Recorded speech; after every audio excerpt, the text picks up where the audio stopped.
All right, let's talk about some good fun stuff. I had my father-daughter dance this weekend. Oh, I saw your 80s picture there. So she's in 7th grade now. So we have one left. 8th grade will be the last year. And how many have you guys done?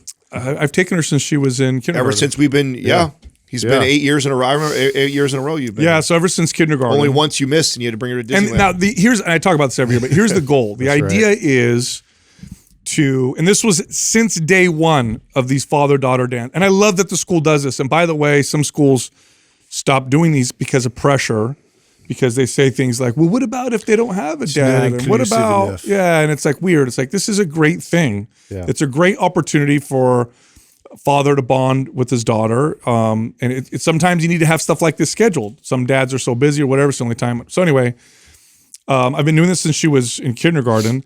And the idea since day one, the goal for me was, number one, make it a wonderful bonding experience with my daughter. But also number two, and this is the big one, is to show her what it's like to go on a date with a good man.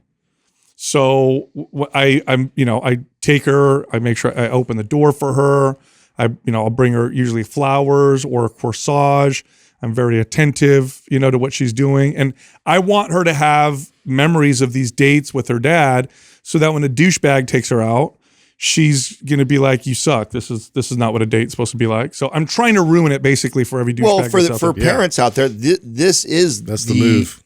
And it doesn't guarantee anything. It doesn't. But it is the number one strategy to making sure your daughter or son, in that matter, ends up dating somebody that you would like or that you respect, because you set the standard. Yeah, the expectations of what it should look like. And so the likelihood that she's going to look for that versus the dad who doesn't make effort or doesn't do any of those things, and this kid has to figure that out for themselves, and they don't, and or only sees your bad behaviors with your wife or your partner, and then now thinks of, oh, this is normal. Yeah, number one is how you treat their mom. I think that's number one, right? Modeling. But like for these dates, it's like, oh, my date showed up and he was 30 minutes late, or, he told my parents he'd be bringing me home by this time and it was past this time, or he didn't open my door, or he didn't, make sure that when we were walking that, that he paid attention to the cars or whatever. Like, I want her to feel safe, protected.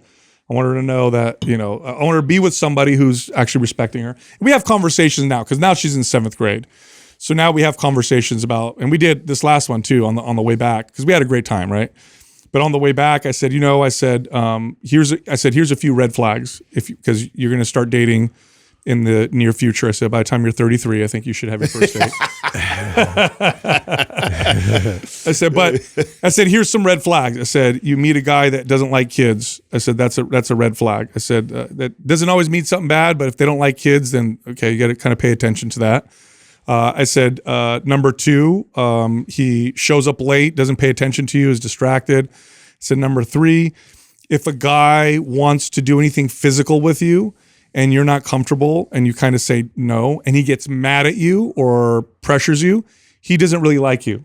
The truth is he just likes that right now, but he doesn't, because a guy who really likes you is going to respect that, and he'll wait as long as it takes for that kind of stuff. So we had those conversations. But are we not big enough for you to include Mind Pump? What do you mean? He doesn't listen to Mind Pump? Yeah. Are we not large enough yet for you to use that as a standard? I told her, benchmark? And I joked too. I said, I'm going to intimidate whoever you bring home. She starts laughing. Shake down. But anyway, it's so, because it's our second to last one. It was because I remember all of them and I have pictures of all of them.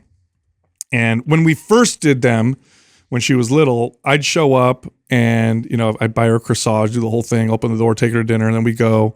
And then she'd play with her friends, and I'd watch her the whole time. I'd just sit back, right, and watch her. And maybe a couple dads are with me, and we're watching the girls, and we're taking pictures and videos, and we'll talk a little bit. But she's 13 now, so I'm not gonna follow her around and watch. She wants private. She wants to go hang out with her friends. Right. So I take her, and she sees her friends, and she's like, "Hey, can I go?" And I'm like, "Yeah, go take off, go do your thing or whatever." Yeah. So I'm sitting in the corner. And I'll talk to some of the dads, but then I was just sitting in the corner. I was just texting my wife back and forth while she's doing her thing with her friends.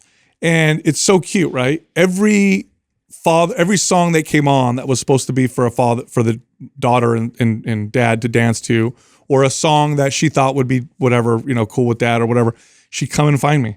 She'd hit me on the shoulder. Papa, let's do this one. That's Papa, great. let's do that one. Or she would just come and check on me because I think she saw me sitting, just kind of chilling. Yeah. So it was so cute that she was like, she was thinking about me. Did you get emotional again? I always get emotional. So. This guy.